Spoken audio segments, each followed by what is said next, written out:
We can be intentionally tapping into compassion and gratitude and awe and sharing the energy and information of that throughout our collective nervous system to see how it transforms our capacity to be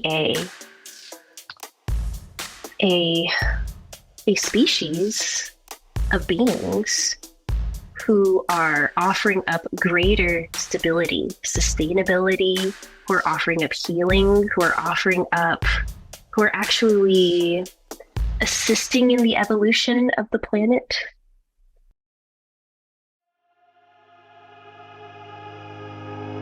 Welcome to Point of Relation with Thomas Hübl, a podcast that illuminates the path to collective healing at the intersection of science and mysticism.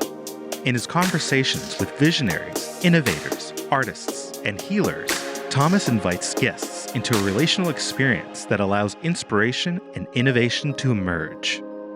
This is the Point of Relation.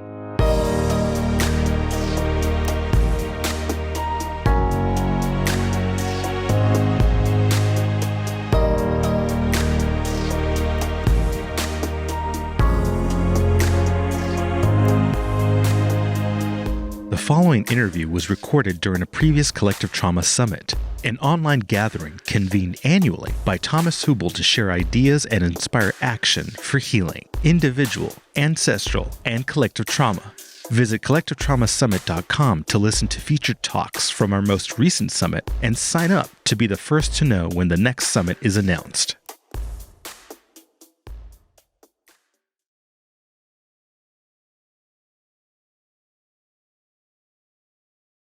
Visit collectivetraumasummit.com to listen to more talks like this one and to sign up and be the first to know when the next Collective Trauma Summit is announced. Thanks for listening to Point of Relation with Thomas Hübl. Stay connected by visiting our website, pointofrelationpodcast.com, and by subscribing wherever you listen to podcasts. If you enjoyed this podcast, please leave us a positive rating and review and share about us with your community on social media. Thank you. We appreciate your support.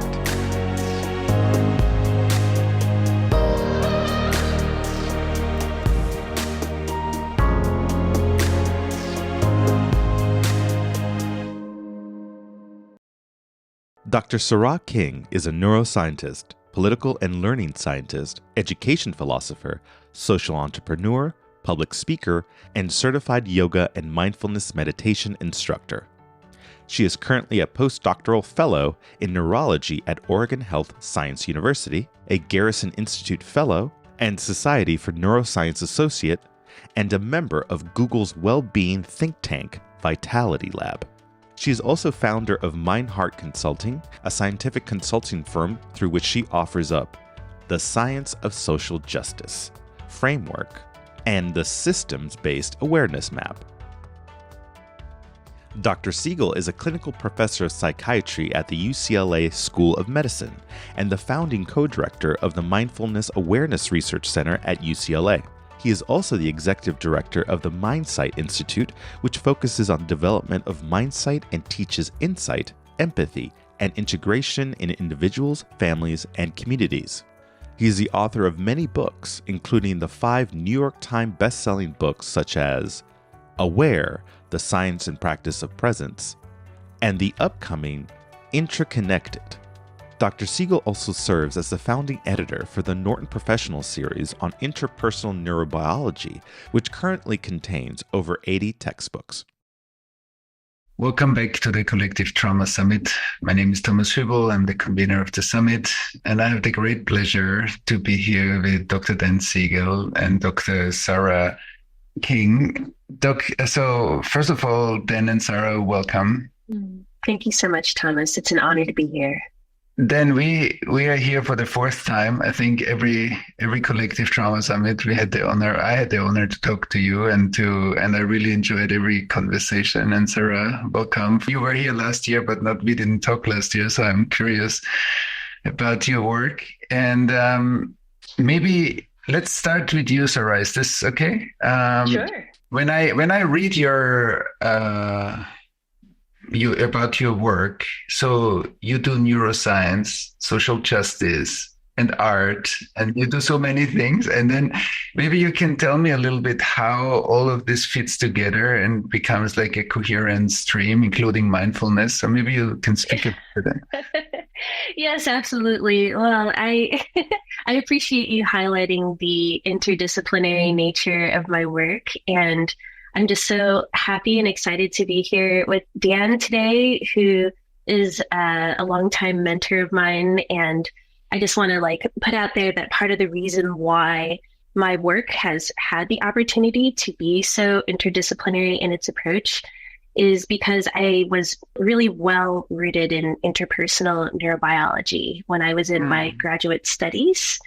And it was really from this place of examining the ways in which there is this consilience between so many different fields of study. For instance, the way that we're looking at how the mind and the brain function and how it is structured in accordance with our experiences of the world, particularly our experiences of stress and how stress has a certain impact on the mind and the brain, led me to look at mindfulness as this incredible biopsychosocial type of intervention, we might say. Mindfulness has this incredible impact on our physiology and our mental health and on our relationships, right?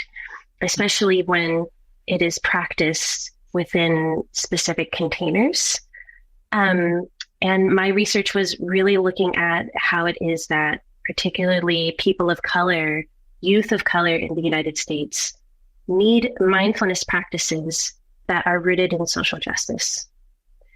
And part of that is because they are living with this incredible intergenerational trauma that has been passed down in their bodies from their experiences of systemic oppression, going down through the generations, right? When they have been, their families have been encountering systemic oppression, institutionalized racism, and just really so many aspects of living in a society that treats them incredibly differently, where they encounter incredible violence on a day-to-day basis, oftentimes, because of their identity, because of the way that they look, right? And so my research is really looking at the ways in which mindfulness practices can intentionally engage with loving awareness in action, which is the way that I like to talk about social justice, right? Justice is loving awareness in action. The social part of it is within this shared field of our interdependence. How are we demonstrating loving awareness in action? And then I kind of tie that all into art, because art is this particularly abstract art and figurative art has a way to move us from the inside and to really bring us into contact with feelings and thoughts and memories that maybe we don't necessarily have access to when we're in our day-to-day lives. It has this capacity to connect us to our creativity and our aliveness. And that too is so necessary when we are answering this question, when we are seeking to explore what does it mean to heal ourselves individually as well as collectively. And so I would say that that's what my research is about in a nutshell, but very much tying from the study of interpersonal neurobiology and Dan's work. Mm-hmm. Fantastic. Yeah, I want to come back to a few things that you said, and I can just confirm that when I walked through the art biennial in Venice just some weeks ago, I could feel the liquidity or liquefication in my being. So definitely, I can now brag. It's my personal data collection. Liquefaction. But I'll come back to deepen a few points that you said. And then First of all, I want to tell you that, and I think I wrote this also about your book, that every time we talk, I love how you bring the complexity of scientific research and life in general into such an eloquent simplicity that I think many of our listeners throughout the summits could really relate to very complex topics. And I think that's a real gift of yours. And I appreciate it. It's simply so lovely to listen to you. And I would love to hear a bit what's your leading edge right now. So in the last summits we talked about trauma and about the basic aspects of traumatization that affect our nervous system and our lives together. But what's the fire in you at the moment? Well, thank you, Thomas. It's an honor to be here with you and an honor to be here with Sará. It's a incredible moment, I think, of our human family going on this journey, through life on Earth. And I think what brings me a huge amount of energy in both the positive sense and also the sometimes challenging sense is, where we're at right now in our cultural evolution in terms of contemporary times. And I think, while it may seem simple, in this book you kindly endorsed, intraconnected, is kind of the answer to your question. Is every morning I get up and, I have this feeling inside this body that we as a human family have in modern times taken a simple word, in this case it's the word self, and we have understandably kind of given it a definition, which in modern times has meant, it is the individual.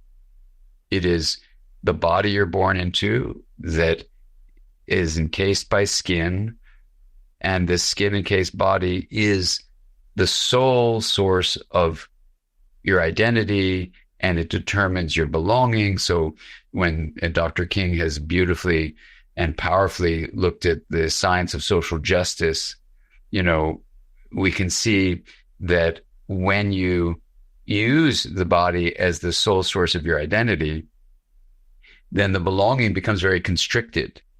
And we come up with categories and concepts like the human-created category of race, and then racism is actually what gives birth to that category of race. But then all this destructive behavior comes when we say, you're in the out group, you're not in my in group, because your body or the skin that's encasing your body or the beliefs of that body, aren't what is shared by this body.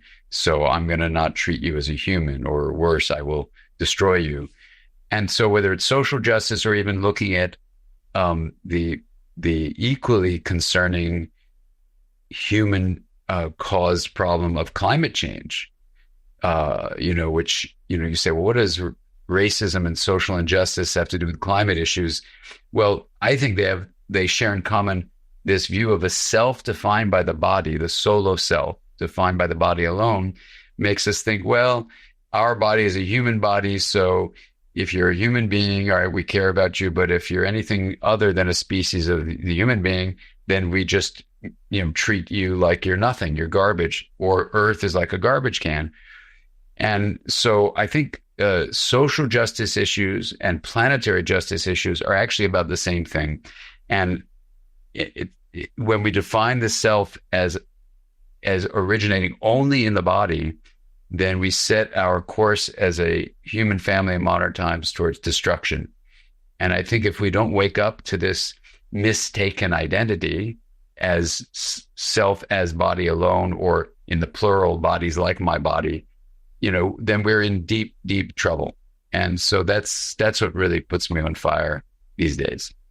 There is a collective normalization of trauma. So we're living in a water where trauma and thousands of years of traumatizations are simply part of our everyday environment. We grow up in it, we breathe it, we see it all over, and we normalized a lot of it. Just maybe in the last decades, we started to identify some of its symptoms and codify them.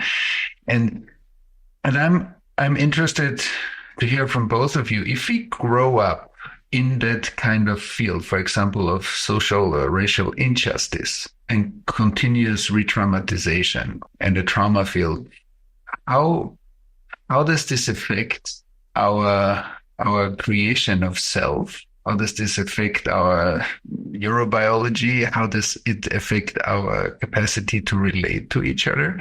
And like you then sometimes or often talk about the sense of separation that the traumatization creates. Maybe you both can speak a bit to the imprint that leaves in us before we individually even get traumatized. And then maybe we have our own trauma story as well that adds to that. I mean, there's so much that can be said about the impact of chronic stress on the body and the way in which it is going to potentially rewire the brain to expect and anticipate that this is what life is about. I'm really fascinated with research on the kinds of proteins that are emitted by the body, particularly when it is experiencing chronic stress. And one area of research that I find fascinating, and Dan, I'm sure you've probably heard something about this, is what happens when a person experiences shame because of their experience of injustice, right? For instance, me living in this body as a Black woman in the United States, I grew up and I was taught that because of the way that I look, I am supposedly at the very bottom of a hierarchy of human beings. And that hierarchy of human beings, all the way down at the bottom from Black people, right? Black people going up in lightness of skin tone, right? Black people being at the bottom, we should be ashamed to be Black because Blackness is equated with less intelligence, because Blackness is equated with being less human. And this was actually codified. This being less than human was codified into the United States Constitution from the inception of the birth of this country, right? It was called the 3/5 Compromise, right? Black people were 3/5 of a human being during the days of slavery. That was how we were counted in the voting system, right? And so if my ancestors who were enslaved were carrying around this experience of being ashamed for being dehumanized, then that dehumanization, that feeling of dehumanization and the shame that can go along with it is something that can also arise inside of my experience in this day and age in 2022. And there are some studies that look at a protein called interleukin 6. And this is a protein that gets excreted during experiences of shame, and it actually passes through the blood-brain barrier. And so in a way, when this interleukin 6 is being produced inside the brain and it is like accumulating, then it is also having this impact of triggering the stress response inside of the brain, such that inside of my body, I am carrying around potentially feelings of physical pain, physical chronic pain, due to my experience of psychological and emotional pain because of this shame that I can be encountering on a day-to-day basis, walking around as a Black-bodied person in the world. Now, I don't want to say that this is the experience of all Black people. I can't speak for all Black people, but I am saying that this is a potential experience that can occur when you grow up in a society where structural racism as a form of trauma is the norm, right? And so I'm very interested in these questions of, well, what can, for instance, mindfulness practices do? Or even when we're engaging in art and the making of art and in the seeing of art, what does that do to our neurobiology to bring about the healing of this stress response, right? So that I can feel more interconnected, both to myself as well as to the world around me, so that I can feel a greater sense of wholeness. I'm not saying that I have the data to prove anything around this, but these are the kinds of questions that I'm asking myself around the neurobiology of the stress response. Lastly, when we're talking about this normalization of trauma, I want to talk about a particular emotion that I've just been noticing in the collective consciousness here in the United States in particular, but I think that this could really be said of any place in the world, right, where people are being dehumanized. I've been thinking a lot about the emotion of contempt. Contempt. And how when we grow up in a society where world leaders feel that it is okay to show contempt for entire groups of people, solely on the basis of the fact that those groups of people are in that nation over there, and they don't look like us, or they don't practice the same religion as we do, or whatever it is. I think that contempt is an emotional state that is contagious and that breeds this capacity to look at other human beings as though they are expendable. And then, as Dan mentioned, by extension, once we are looking at other human beings, whether individually or on a community level, with contempt and as though they are expendable, then of course we're going to look at our environment in that same way. Of course we're going to treat the planet in that same way. And so I'm very interested in questions around, well, what can we do as scientists, as researchers, as practitioners to really identify when this energy, this emotional state of contempt for one another is arising, and what can we do about it to turn that around so that people see that this emotional state of contempt, along with hatred, is literally poisoning us from the inside out and also poisoning our planet. And I'm very curious about that. You know, I'm sitting with the invitation, Sará, you're giving us to really sit with shame and to sit with contempt. and this body, you know, as you're saying those things, is filled with a lot of feelings that I have, a lot of heaviness in my chest, kind of very unsettled feeling in my abdomen.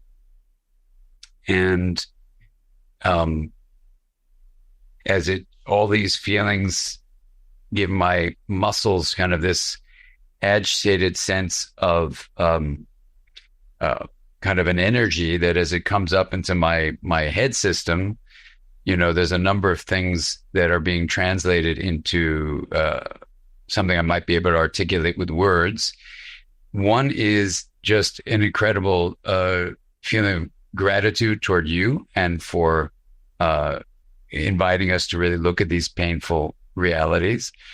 Thomas, so, gratitude for you about, having us all come here together to talk about it in terms of the work you do in collective trauma, and Sará, in terms of your work of really giving us an inside-out view.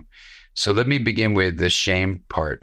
Being an attachment researcher, studying parent-child relationships and seeing at least one source of shame when you are born into a body and come out as a child and you're seeking connection for the fundamental need we have of belonging, right? And where you have then your caregiver sees you, soothes you when you're distressed, keeps you safe. And in that joining, you feel like you belong and you're a part of a we.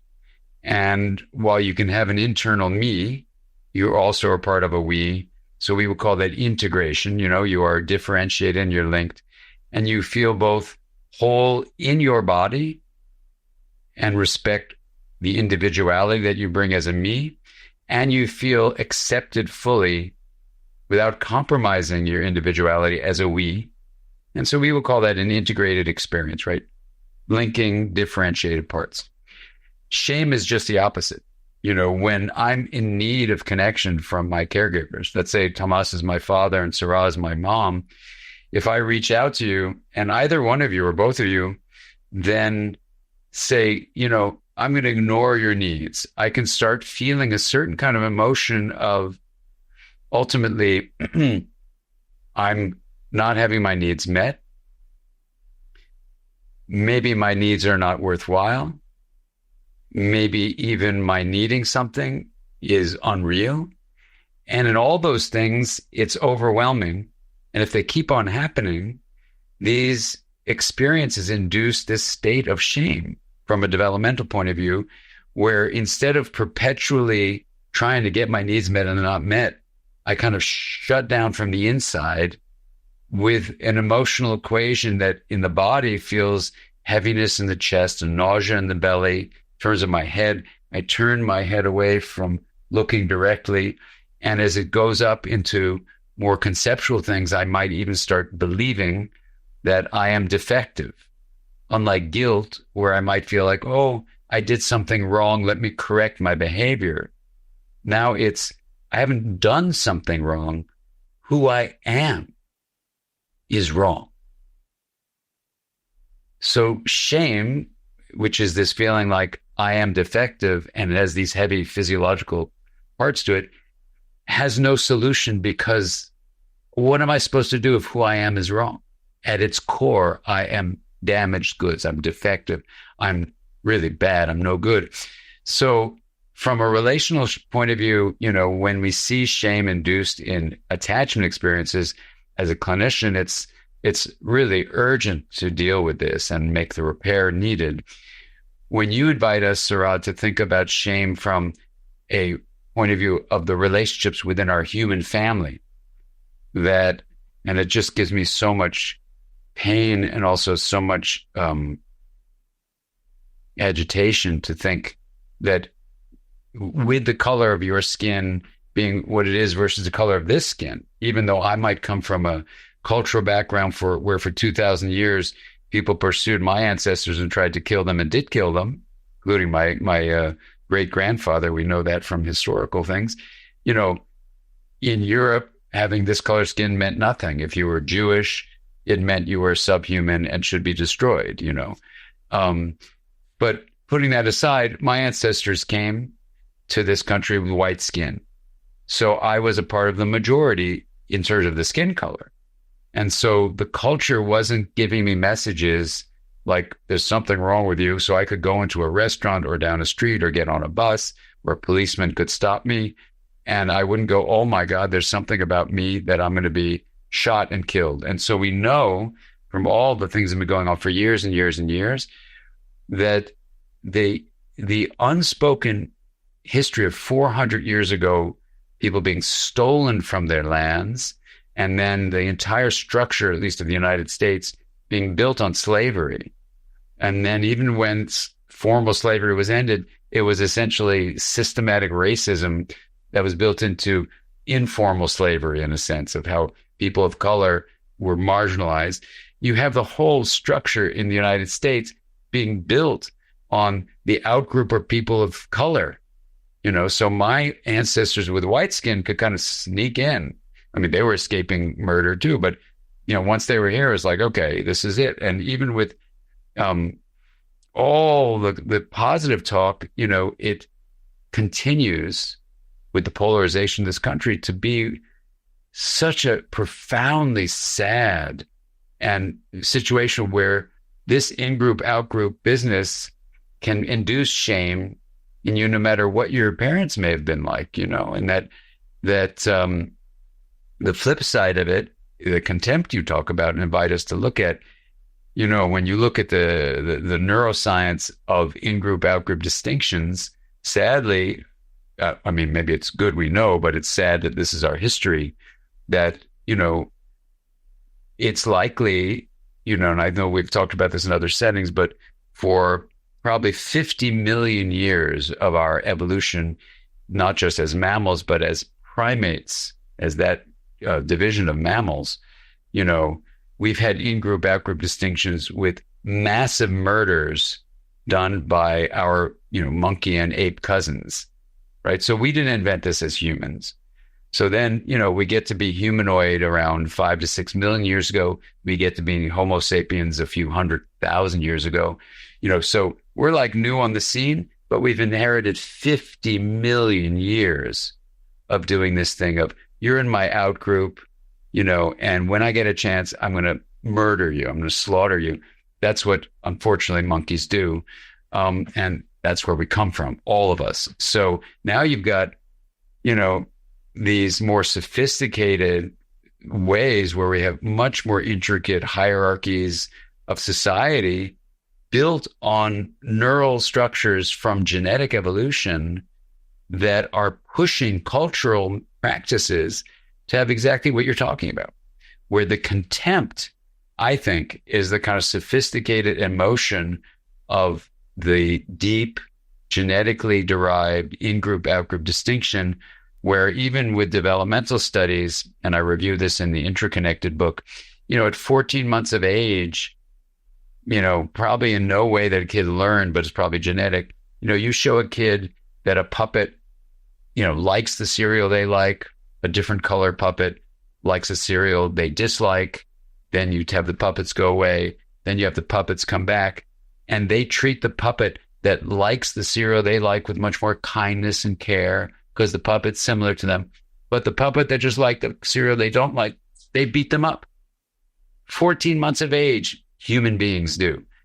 So we've got a real challenge ahead of us that the in-group can be contemptuous of the out-group. The out-group then feels shame. I mean, those are in many ways kind of the parallel emotions you're saying you're really interested in. And I think that the emotional side, and remember, emotion evokes motion. It's probably what that word really means. And it's all about meaning, and it's all about the body's sensation. It's all about relationships, emotion is. So shame and contempt are like the flip sides of a problem that I still think comes from this solo self, whether it's singular or plural issue, that, when we get into the opposite of shame and contempt would be the three, what are classically called self-transcendent emotions, but those are really better defined, I think, as self-expanding emotions. The emotions of gratitude, of compassion, and of awe, which may seem like they don't go together, but all of them have this feeling of widening how we really experience self. And when I think about the kind of conversation we need to go on, yeah, we can't just say genetic evolution is unimportant, but the good news is cultural evolution is possible in humanity to rise above our genetically determined vulnerabilities of in-group, out-group distinction, which gives rise to shame and contempt. And this is something I'm so glad we're talking about it because, it is a collective trauma that has its roots in our genetics. So we need to understand the biology of it, but the relational side of it and the cultural evolution potentiality is right there. And so how we have a conversation, con means with and verse is to turn, how we turn together in what Joanna Macy, the wonderful activist and beautiful writer, talks about the great turning. This is a moment when together on the planet, we need to turn our attention in a way, I think, that identifies the mistaken identity of the solo self, have awe, gratitude, and compassion that expands the sense of what our self is, and move cultural evolution in all its various ways so people don't experience the shame that you're talking about that is so toxic for the individual and for groups of individuals, and the contempt that also drives that dehumanization that also is not healthy for anyone. Thank you so much for what you just shared, Dan. You just give this incredibly masterful weaving and synthesis all the time. And one thing I wanted to add on to the very end of that is that I don't want to be mistaken for saying that shame is an emotion that only exists for people who experience oppression. I think that shame is an emotion that, as you were pointing out, Dan, anyone can experience. And in fact, there are many groups of people who belong to like a dominant group of people who, might be typified as like the oppressor. And when they find out, right, they were just born into that body, right? They didn't have anything, they didn't choose being born into that body. And these people who belong to like a dominant class or group of people, right, these are people, many of them who care, who are deeply loving, who notice the violence that exists in this world, in this planet, right? And even I could say that as an American, right, I may be Black, but as an American, I am the recipient of a lot of privilege. And in certain ways, I can exercise dominance when I am walking through the world because of my education, right? There are ways in which I am the recipient of privilege and could exercise dominance. So I want to kind of like complicate what we're saying a little bit here to say that like, depending on what body that you are in, you can be experiencing different forms of oppression and dominance at the same time, right? You can be occupying the oppressor and the oppressed at the same time. And shame can arise out of that complex matrix of identity at any given moment in time. But I love what you're saying about gratitude and awe. And what was the third one, Dan? And compassion. Compassion. Mm-hmm. Right? Because when I think about, well, how is it that someone like myself and yourself could get together and have this incredible mentorship relationship in spite of the fact that we occupy two very different, seemingly on the outside places in society? I think it is because these self-expanding emotional states that you're describing are fundamental to friendship. Wow. Radical friendship. Yeah. Radical friendship, well, when I think about our relationship, certainly, and Thomas, the ways we connect with each other too.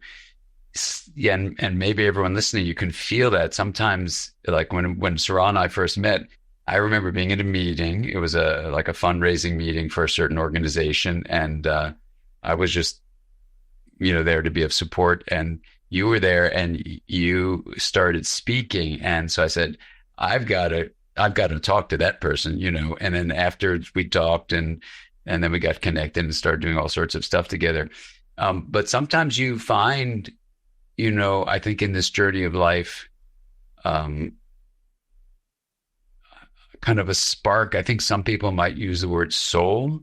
I don't tend to use that word. Inner journey of a person that's being expressed outwardly, that has a kind of clarity to it, of authenticity to it, a purity to it, and an oomph to it. I don't know what other words to use, that you then align with. And then the joining, I think that's happened in our relationship. And then we have a community of people in our MUI group that you start like resonating and also feeling. And Buckminster Fuller talked a lot about this with the word synergy, that something arises that's greater than the whole. The individual parts that becomes the whole is greater than the sum of its parts, synergy. And so even in this conversation, what my deepest hope is, by us trying to put words to these things that are so hard to put words to, that while words can be limiting, they can also be liberating. And that, for example, in naming the simple word self as equal to the body, then you go, okay, I was at a meeting and I saw that person, that self there, this self here, whatever.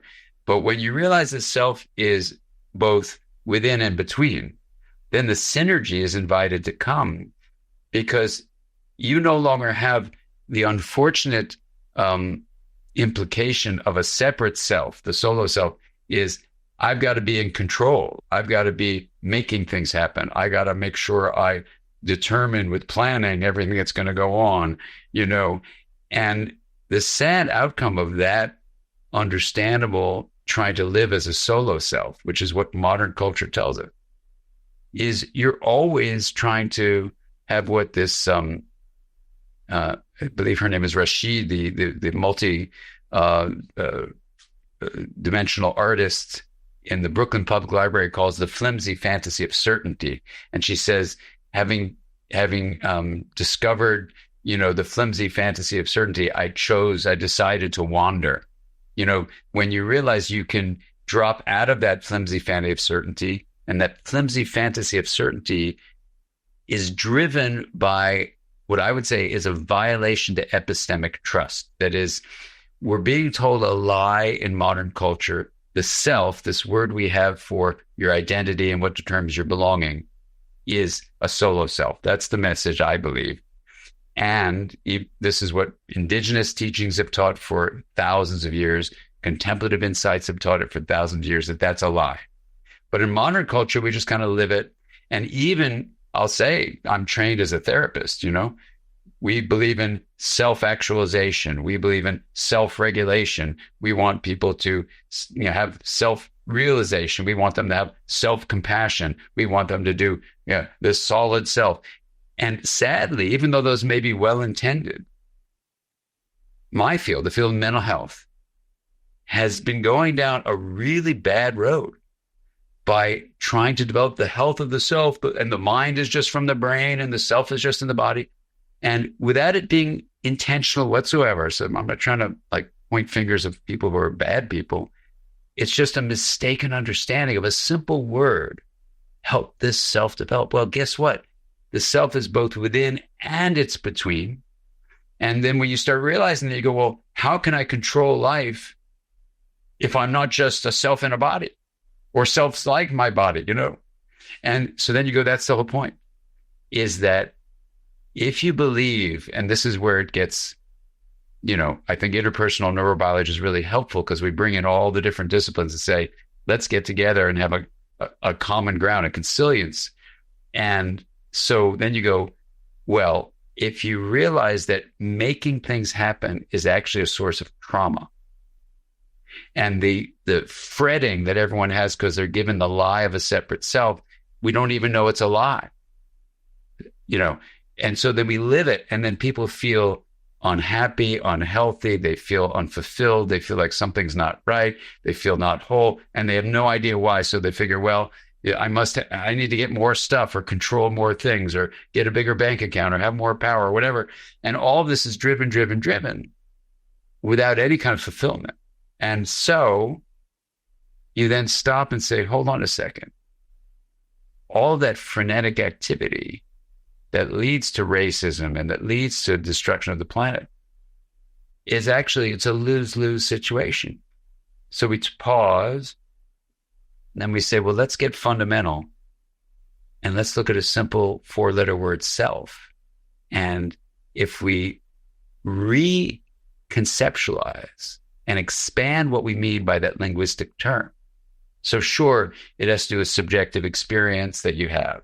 It has to do with your perspective, and it has to do with your agency. That's SPA of self, subjective experience, perspective, agency. You could put it in the body alone, and that's what modern culture did.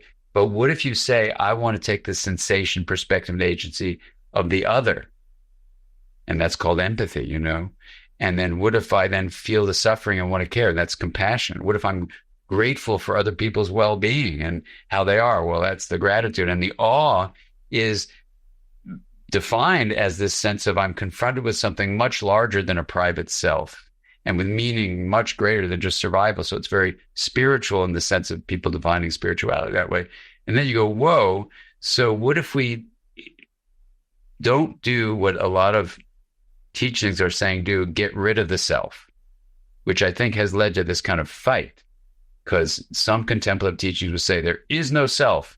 And then someone in a body says, well, I think I have a self. No, you're dualistic, they'll say. You have no self.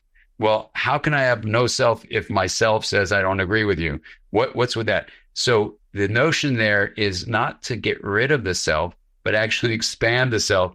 And that's what I'm hoping the conversation can move us toward in modern times, because we don't have that much time to actually turn this boat in a different direction, but we can, the boat of humanity and its impact on life on Earth.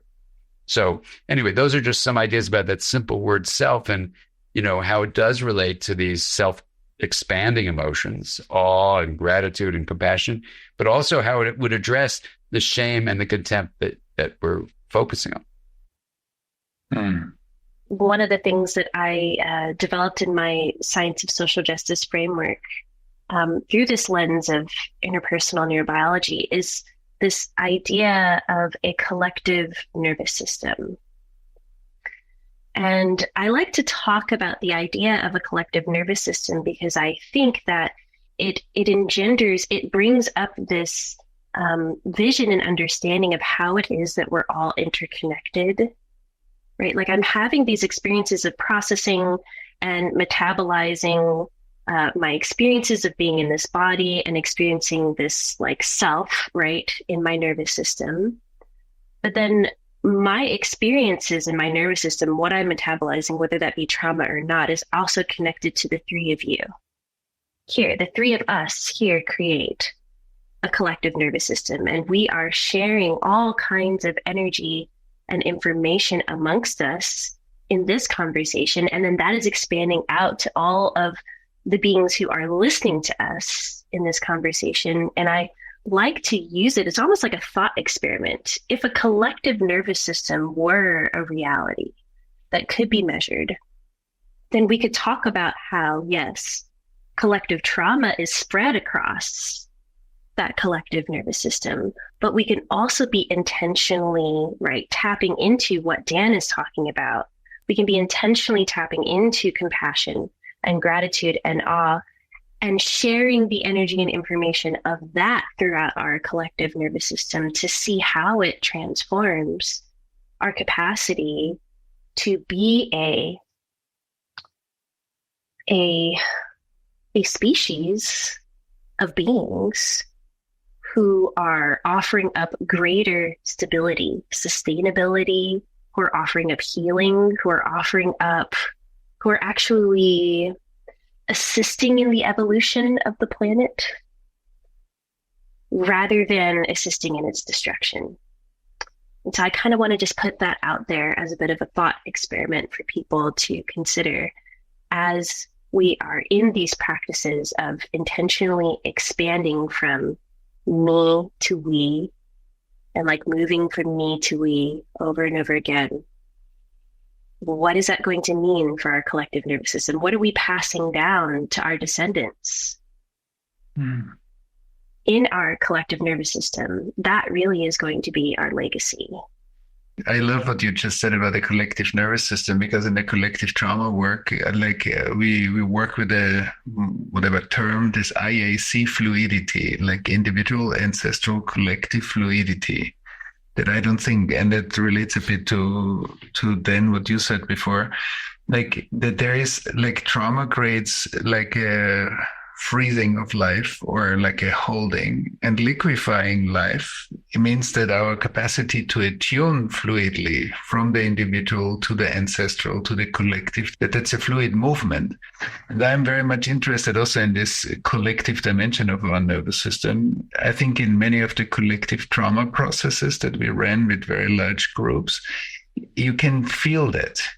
You know, in the moment of when it gets synchronized, like 1,000 people, when it gets synchronized, then you can literally feel the collective nervous system, the collective witnessing, the fluidity and the stagnation. You see also where you hit the edge, what I often call the edge of the conscious universe. You know, you can feel that we can't feel together beyond that unconscious spot where we are all kind of in something that is like a collective shadow or like a collective unconscious.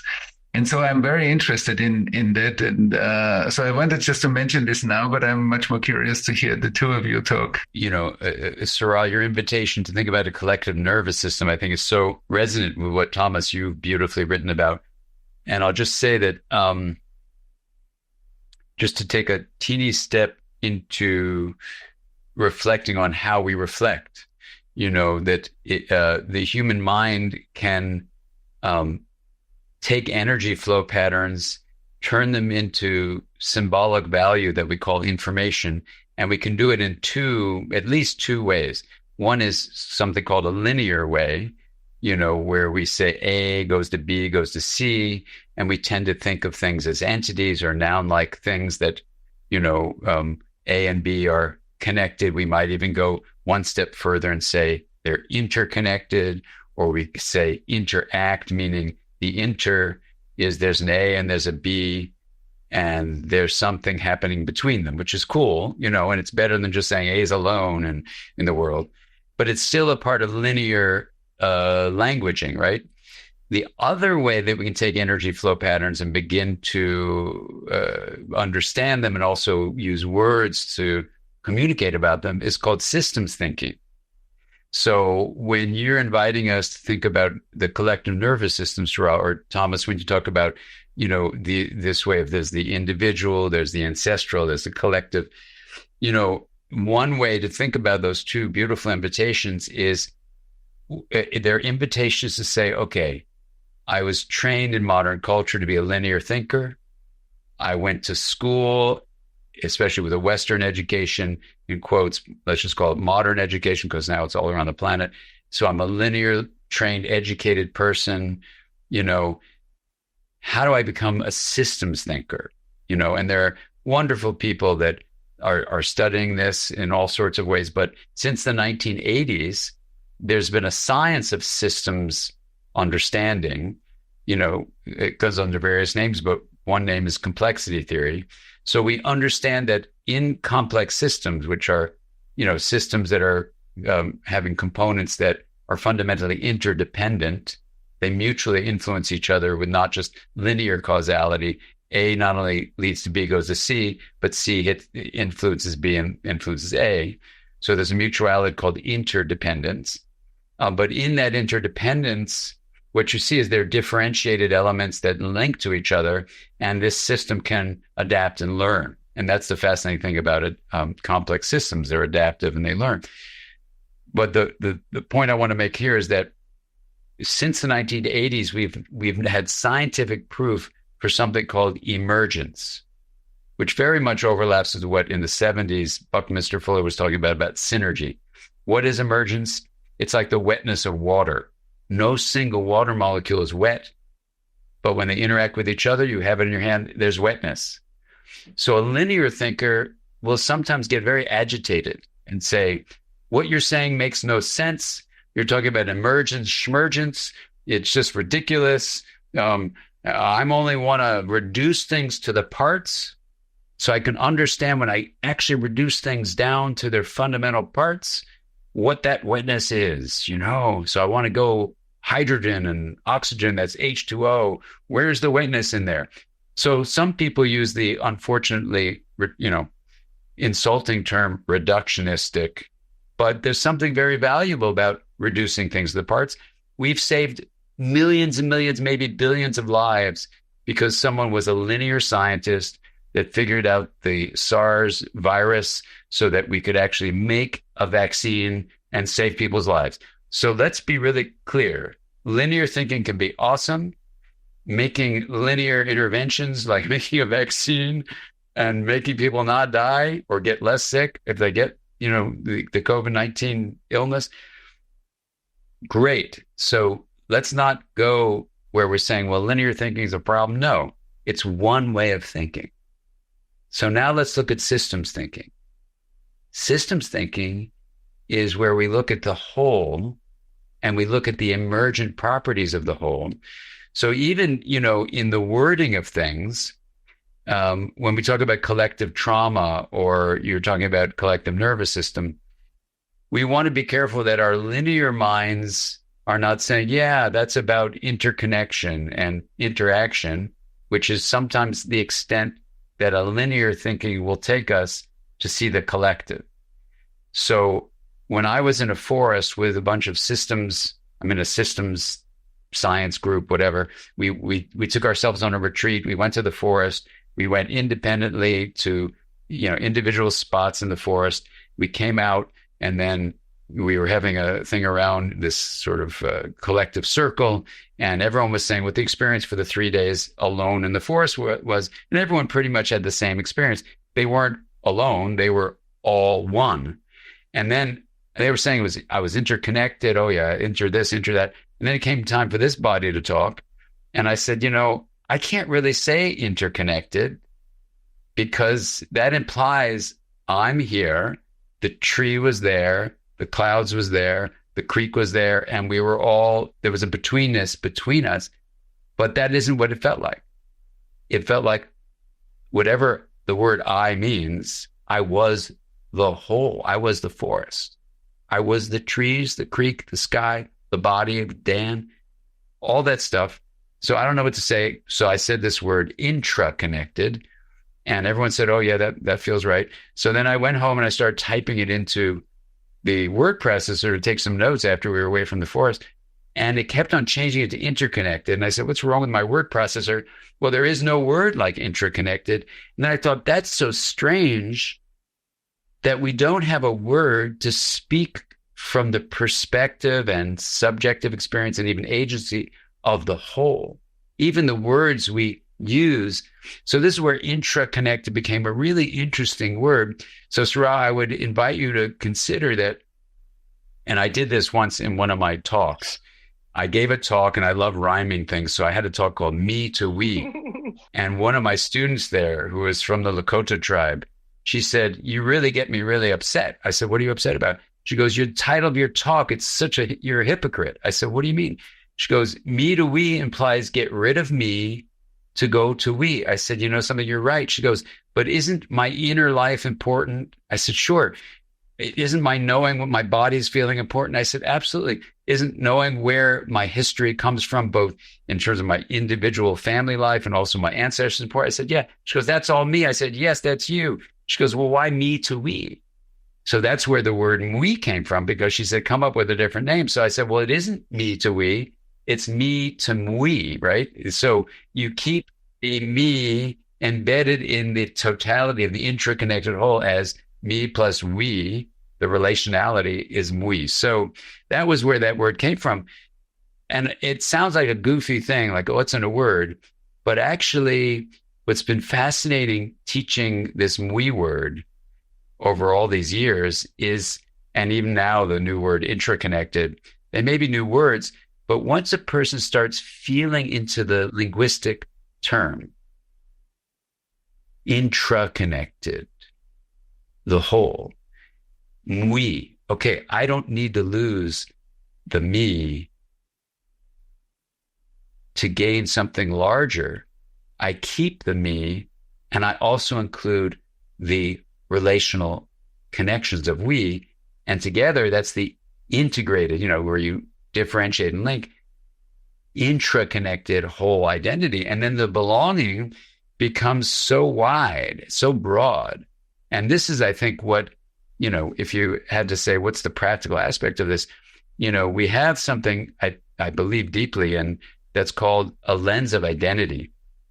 This identity lens, you can even do a little practice now where you can hold your hand in front of you and you could say, look at my fingers, look at my thumb. And you go, this thumb is part of this body. And you go, yes, yes. And I have a name to this body, Sará or Thomas, Dan, and that thumb is a part of it. You go, fine. So that's a close-up lens. But what if you extend it out a little bit to the space you're in right now, beyond the thumb? So now this room you're in, it's not separate from your larger identity. Or think about people friends and family, and how your relationality is a part of, quote, who you are. And you could feel into the subjective sense, the perspective, and the agency on behalf of the well-being of those friends and family. But then if you intentionally then widen this focus, just like you can in a camera, you can focus close up, you can widen to a wide angle view. How wide can you make that lens go? Can you look at all of humanity, no matter people's appearances, and realize we are one human family? And then take a deep breath around that, feeling into the subjective sense of our humanity, our perspective, our agency. Just stick with the spa. And then can you then expand it to all living beings, to all of nature? And if we want to just stay on Earth, that's fine. You can go the whole universe, but let's just stay on this planet for now, and just realize, as I look out here to some trees and some bushes climbing up, and there's a hummingbird right there right now. And I go, that isn't this body connected to that tree alone. I am that tree. I am that hummingbird, right? And then what does that mean? Well, when you widen the lens of identity's focus, you invite the subjective sense of that hummingbird, that tree, the perspective, the agency. Just stay with that simple way of defining self. And then you start getting this feeling inside of you of awe. Wow. This identity is not even just here and now. It's across space, across time. And then what happens, I believe, is this deep feeling of compassion. That's both inner compassion and intercompassion. So you call that intra-compassion if you want. The compassion for the whole and this deep sense of this broadening of belonging.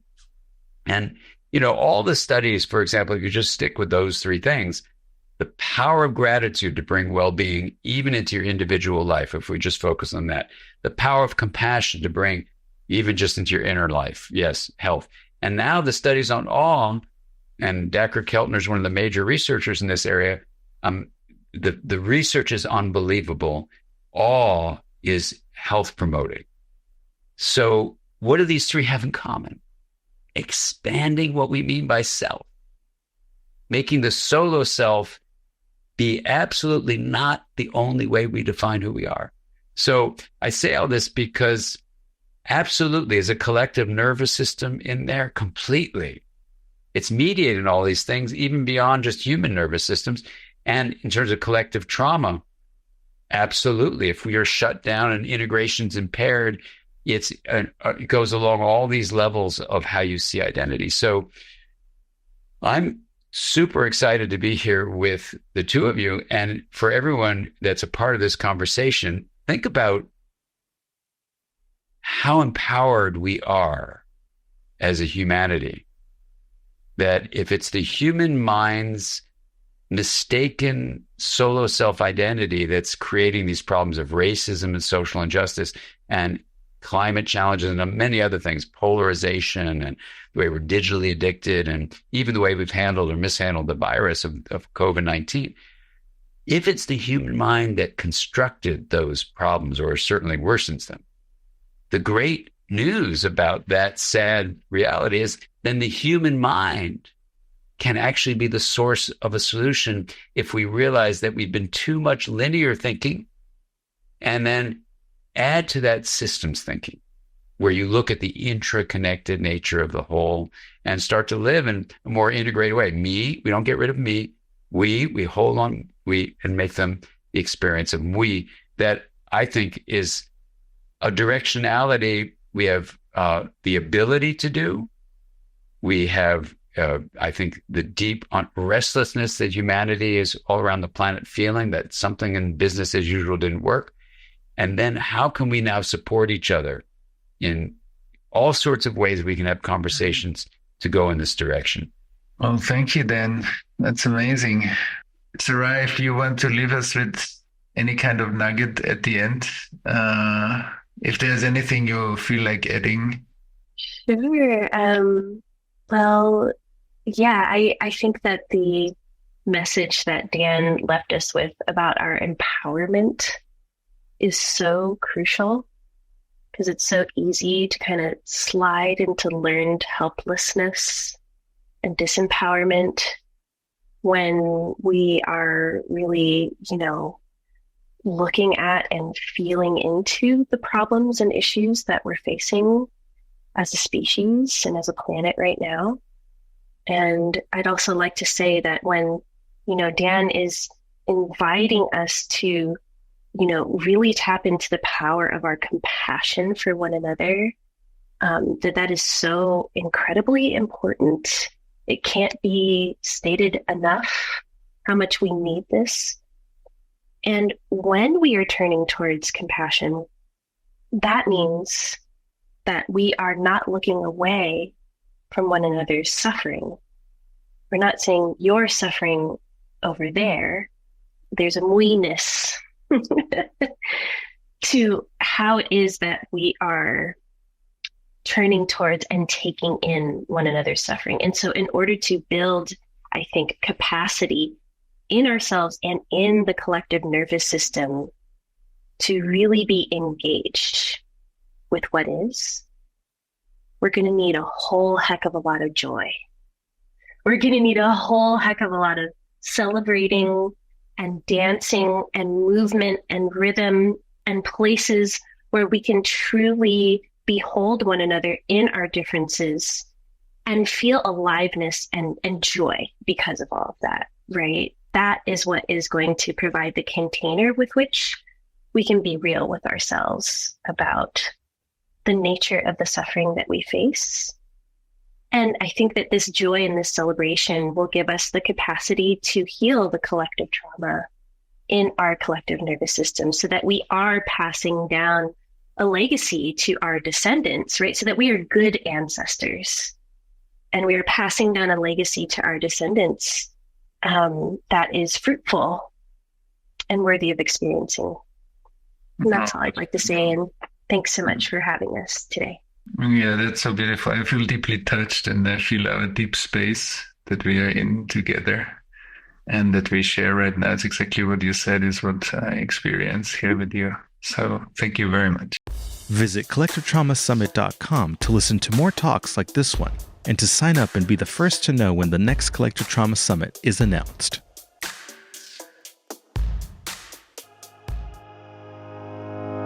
Thanks for listening to Point of Relation with Thomas Hübl. Stay connected and get updates about new episodes by visiting our website, pointofrelationpodcast.com, and by subscribing to the Thomas Hübl YouTube channel. If you enjoyed this video, please like it and share about us with your community on social media. Thank you.